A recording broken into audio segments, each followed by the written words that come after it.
यांच्या जयंतीच्या निमित्तानं वुमन्स एम्पॉवरमेंट सेल आणि राष्ट्रीय सेवा योजना यांच्या संयुक्त विद्यमाने हा कार्यक्रम या ठिकाणी आयोजित करण्यात आला। या कार्यक्रमाचे सन्माननीय अध्यक्ष महाविद्यालयाचे प्राचार्य डॉक्टर विजय कुलकर्णी सर, सन्माननीय उपप्राचार्य महाविद्यालयाचे sport director doctor Dilip Phadke sir, या वुमन्स एम्पॉवरमेंट सेलच्या प्रमुख या ठिकाणी उपस्थित असलेल्या doctor Nerkar madam, doctor Gaikwad madam, doctor Tejaswi madam, NSSचे प्रमुख आमचे मित्र डॉक्टर कोशेडगीवार सर, या ठिकाणी उपस्थित असलेला आमचा विद्यार्थी आणि आताचा सहकारी अशोक घाटे आणि या ठिकाणी उपस्थित असलेले माझे सर्व विद्यार्थी। खरं म्हणजे आपण जयंत्या का साजऱ्या करतो यावरती मॅडम थोडंसं बोलले आहे। आपण वेगवेगळ्या ज्या जयंत्या महाविद्यालयामध्ये साजऱ्या करतो त्याची माहिती आमच्या विद्यार्थ्यांपर्यंत कुठंतरी रुजलेली आहे। त्याचंच एक फलित आज आमच्या महाविद्यालयामध्ये एवढ्या जिजाऊ या ठिकाणी तयार होणार आहे। खरं म्हणजे फक्त जिजाऊचा वेश धारण करणं यासाठी सुद्धा थोडंफार जिजाऊ माहीत असणं गरजेचं असतं आणि ते तुम्ही माहीत करून अशा पद्धतीनं तुमचा पेहराव केला यासाठी तुमचं खऱ्या अर्थानं अभिनंदन।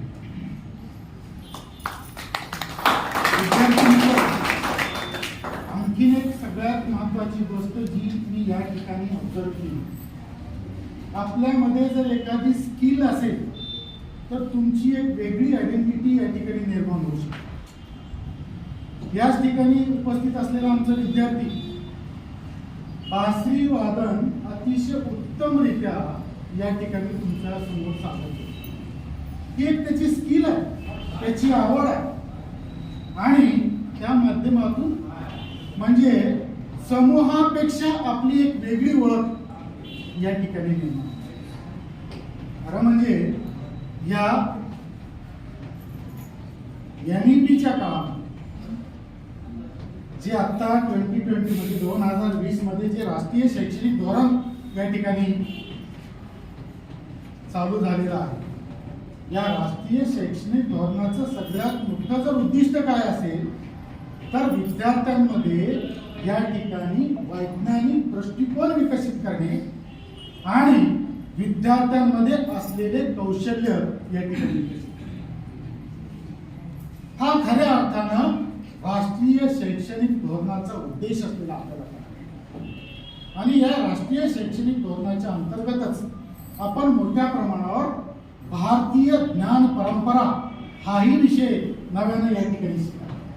त्याचाच एक भाग म्हणून खरं म्हणजे आपले पूर्वज काय होते, आपल्या पूर्वजांनी काय केलेलं आहे, आपला इतिहास काय, म्हणजे ज्याला आपला इतिहास माहित आहे त्याचं वर्तमान चांगलं होईल आणि ज्याचं वर्तमान चांगलं आहे त्याचं भविष्य चांगलं झाल्याशिवाय राहणार। खरं म्हणजे या ठिकाणी निजामशाही, आदिलशाही, मुघलशाही अशा वेगवेगळ्या परकीय आक्रमणांचं भारतावरती या ठिकाणी आक्रमण असताना, गुलामगिरी भारतामध्ये असताना त्याच्यामध्ये स्वराज्याची संकल्पना खऱ्या अर्थानं या ठिकाणी राष्ट्रमाता जिजाऊंनी या ठिकाणी पेरलेली आपल्याला दिसते। म्हणजे हा विचारच त्या काळामध्ये इतका क्रांतिकारी होता कारण एवढ्या मोठ्या प्रमाणावर त्या काळामध्ये या ठिकाणी गुलामगिरी असलेली आपल्याला, मुघलांचं राज्य होतं, आदिलशाहीचं राज्य होतं आणि मोठ्या प्रमाणावर आपण गुलामगिरीमध्ये होतो। म्हणजे स्त्रियांना तर खूप मोठ्या प्रमाणावर अशी बंधनं होती। म्हणजे आज आपण खूप या ठिकाणी चांगल्या परिस्थितीमध्ये आहोत। की परवाच या ठिकाणी सावित्रीबाई फुले यांची जयंती आपण या ठिकाणी साजरी केली आणि खऱ्या अर्थानं त्या ठिकाणी स्त्रियांना सन्मान आणि शिक्षण देण्याचं कार्य या ठिकाणी सावित्रीबाई होती. मात्र त्याही पूर्वी खऱ्या अर्थानं स्त्रियांना सन्मान मिळवून देण्याचं कार्य या ठिकाणी राष्ट्रमाता जिजाऊ यांनी केलं. खरं म्हणजे शौर्य, पराक्रम, स्वाभिमान, त्याचबरोबर नीतिमत्ता हे कशा पद्धतीची असू शकते याचं मूर्तिमंत उदाहरण जर पाहायचं असेल तर राष्ट्रमाता जिजाऊ यांच्याकडे जर आपण पाहिलं तर या सगळ्या गोष्टी एकत्रित आपल्याला सगळ्या गोष्टी म्हणजे छोट्याशा लहान शिल्पाला आपल्या अशा पद्धतीचे म्हणजे आपले वेगळं स्वराज्य असायला पाहिजे अशा पद्धतीचे विचार त्याच्यामध्ये रुजवून या ठिकाणी या मराठी मातीला, मराठी माणसाला, सगळ्या मावळ्यांना एकत्र करून एक स्वराज्याची निर्मिती करण्याचं धाडस हे त्या काळामध्ये या ठिकाणी म्हणजे स्वराज्य प्रेरिका म्हणून आपण राष्ट्रमाता जिजाऊकडे म्हणजे हा इतिहास आपल्याला माहित पाहिजे. हा इतिहास जाणून घेण्यासाठी या ठिकाणी खरं म्हणजे खूप मोठ्या प्रमाणावर आमचा तरुण वर्ग सोशल मीडियावरती वाचत असलेला आणि लिहित असलेला आपल्याला पाहायला हो की नाही. आपण तिकडं जर चांगल्या पद्धतीचं वाचलो तर चांगल्या पद्धतीचं लिहिण्याचा सुद्धा प्रयत्न सोशल मीडियावरती दिसतो. मग वेगळ्या प्रकारचे माध्यम तिकडं आज असलेले आपल्याला पाहायला मिळतात. एका क्लिकवरती हजारो रेफरन्सेस आणि अशा पद्धतीची माहिती या ठिकाणी आपल्याला उपलब्ध होते.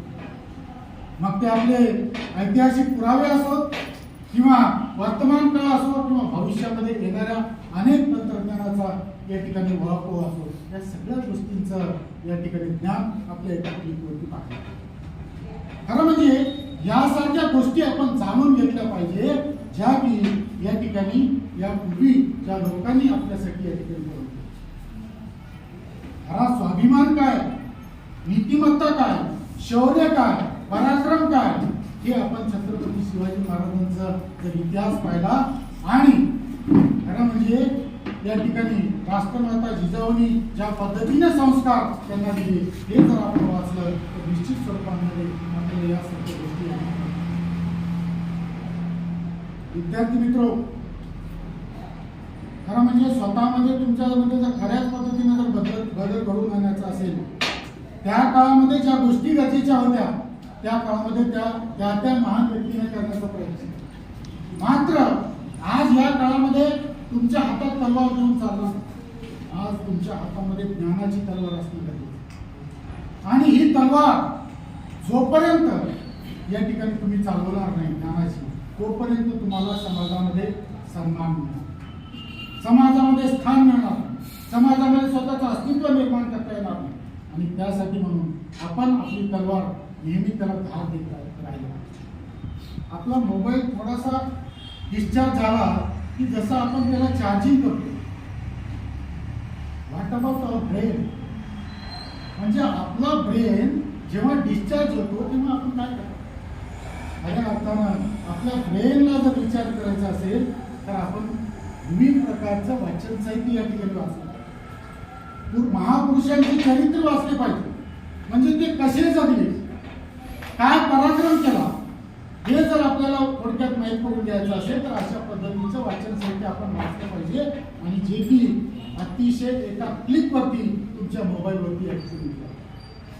म्हणजे हे न करता आपण वेगळ्याच भूमिकेमध्ये या ठिकाणी म्हणजे आमचे विद्यार्थी तसे खूप सुसंस्कृत आहेत आणि चांगले युनिफॉर्म कोड ऑफ कंडक्ट ज्याला आपण म्हणतो अशा पद्धतीचे युनिफॉर्म चांगले ड्रेस या ठिकाणी घालून आज आपण पाहतो की विविध महाविद्यालयामध्ये या ठिकाणी फाटलेले पॅन्ट, फाटलेले शर्ट आणि विविध प्रकारचे असे विचित्र प्रकारचे ड्रेस घालून येत असलेले आपल्याला ही पिढी दिसते. म्हणजे काय आदर्श आपण घ्यावा कुणाकडून हा मात्र या ठिकाणी चिंतेचा विषय. आज आपण खूप मोठ्या प्रमाणावरती या ठिकाणी सिरियस पाहतो. या गोजीरवाण्या घरात मराठी तिकडे सिरियल चालू आहे हो की नाही. तुझ्यात जीव रंगाला अशा पद्धतीचे सिरियल बघण्यामध्ये आपण एवढं मग्न असतो. या गोजीरवाण्या घरामध्ये तिकडे काहीच खरं म्हणजे गोजीरवाणा सगळं लाजीरवाणा. मात्र आम्ही ते एवढ्याच गोडीनं त्या ठिकाणी पाहतो. मोठ्या प्रमाणावरती माहिती आहे. तशा पद्धतीचे सिरियल सुद्धा येऊ घातलेले. डॉक्टर बाबासाहेब आंबेडकरांवरती सिरियल आहे, सावित्रीबाई फुलेंवरती सिरियल्स आहेत. अशा महान व्यक्तींवरती मोठ्या प्रमाणावर सिरियल्स आपल्याकडे सुरू झालेले, पण आम्ही त्याला बघत नाही, आम्ही ते पाहत नाही. छत्रपती शिवाजी महाराजांवरती, छत्रपती संभाजी महाराजांवरती सुद्धा खूप मोठ्या प्रमाणावर स्वराज्य रक्षक संभाजी नावाचं एक सिरियल खूप काळ चालू त्या ठिकाणी चालू आहे. म्हणजे खऱ्या अर्थानं जर संस्कार आणि नीतिमत्ता आणि आपला स्वाभिमान जागृत करायचा असेल, यासारखे चरित्र आपण या ठिकाणी वाचतो. आणि म्हणून मी तुम्हाला एवढंच या ठिकाणी या जयंतीच्या निमित्तानं सांगू इच्छितो की यासारखे विचार तुम्ही तुमच्यामध्ये घ्या, जेणेकरून तुम्हाला तुमचा जो भविष्यकाळ, तो भविष्यकाळ या ठिकाणी चांगल्या पद्धतीनं, सुपर पद्धतीनं या ठिकाणी होऊ शकतो. जसं राष्ट्रमाता जिजाऊ यांची जयंती आहे, तशीच आज या ठिकाणी स्वामी विवेकानंद यांची जयंती असलेली आपल्याला खरं म्हणजे 12 जानेवारी हा दिवस राष्ट्रीय युवक दिन म्हणून साजरा आहे. हो का नाही? राष्ट्रीय युवक दिन म्हणजे आमचा युवक कसा असला पाहिजे, प्रेरणादायी, उत्स्फूर्त, हो का नाही? अशा गळातलेले आपलं कुठंतरी बसलेले असे विद्यार्थी नाही चालत. थोडं ताट बसा, काय मागचे ते गळातल्यासारखं बसायचे, यांची प्रेरणा घ्या, काय होतं वाचा थोडंसं आणि त्याच्याप्रमाणे चालण्याचा प्रयत्न करा. स्वामी विवेकानंद जे तरुणांसाठी प्रेरणादायक आहे, उठा जागे व्हा आणि आपलं पूर्ण ध्येय गाठेपर्यंत थांबू नका असं म्हणणारे स्वामी विवेकानंद यांची आज जयंती आहे. मित्र, कधीतरी लायब्ररीत या, आपल्याकडे हजारो पुस्तक आहेत स्वामी विवेकानंदांवर. काय प्रेरणा घालून दिली त्यांनी, काय युवकांसाठी या ठिकाणी लिहून ठेवलेला, यासारख्या गोष्टी थोडं त्याच्यावरून तुमच्या लक्षात येईल की खरंच आम्ही तरुण आहोत, आम्ही युवक आहोत आणि आम्हाला काहीतरी करायचं. वयानं तरुण असलं तरी मनानं तरुण असणं सुद्धा गरजेचं आहे. आणि मनानं तरुण राहण्यासाठी अशा पद्धतीचे प्रेरणादायी विचार हे आपल्या डोक्यामध्ये घेणं गरजेचं आहे. आमचा दिवस पूर्ण 6 तास या सोशल मीडियावर जातो. संध्याकाळी जर त्याला विचारलं तेव्हा तू दिवसभरामध्ये काय केला, तो म्हणतो मी 6 तास सोशल मीडियावर होतो. या 6 तासामध्ये काय वाचला? 10,000 शब्द वाचले. 10,000 शब्दामधून तू 2 तर ओळी सांग, नेमकं काय वाचलं, कशासाठी वाचला, कुणासाठी वाचला. संध्याकाळी जर विचारलं त्याला तर आमच्या विद्यार्थ्याला, आमच्या आजच्या तरुण वर्गाला हे काही येत नाही. मात्र सगळेच तरुण असे आहेत अशातला भाग नाही. अनेक तरुण असे आहेत जे की स्वतःची ओळख या ठिकाणी आपल्या शब्दातून, आपल्या वागण्यातून, आपल्या या ठिकाणी ज्ञानातून या ठिकाणी तेजस्वीपणे पुढे आणलेले आपल्याला. खरं म्हणजे आमच्या महाविद्यालयाची विद्यार्थी याच कॅटेगरी आणि आमच्या कॉलेजचे जे विद्यार्थी आहे ते खऱ्या अर्थानं वयानं आणि मनानं सुद्धा तरुण आहे. हे त्याचं एक जिवंत उदाहरण आहे. हे आमच्या समोर आज या ठिकाणी उपलब्ध आहे.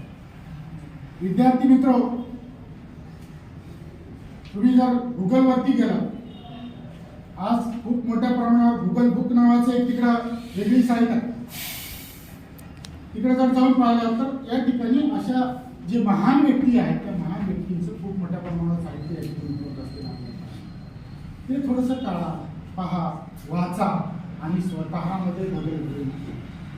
खरं म्हणजे किमान आपल्यासाठी, आपल्या वडिलांसाठी, ज्या आईनं आपल्याला जन्म दिला तिच्यासाठी, समजा तिचा वाढदिवस असला किंवा तिच्यासाठी आपल्याला काही लिहा वाटलं तरी 4 शब्द उतरवण्यापुरते शब्द तरी आपल्याकडे किमान पाहिजे.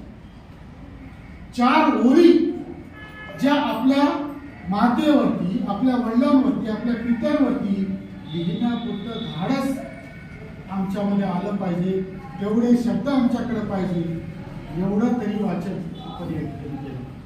आणि त्यासाठी तुम्हाला सतत या ठिकाणी यासारखी चरित्र जर वाचत राहिला तर निश्चित स्वरूपामध्ये भविष्यामध्ये एक चांगले नागरिक, एक चांगले यशस्वी या ठिकाणी या राष्ट्राचे नागरिक म्हणून तुम्ही यशस्वी झाल्याशिवाय राहणार नाही। या दोन्ही या ठिकाणी महान विभूतींना मी या ठिकाणी वंदन करतो। आणि खरं म्हणजे कुठलीच तयारी माझी याच्या संदर्भामध्ये नव्हती। मॅडम महाविद्यालयामध्ये आल्यानंतर 10 वाजता फोन केला की असा आपल्याला कार्यक्रम घ्यायचा आहे आणि तुम्हाला या ठिकाणी बोलायचं।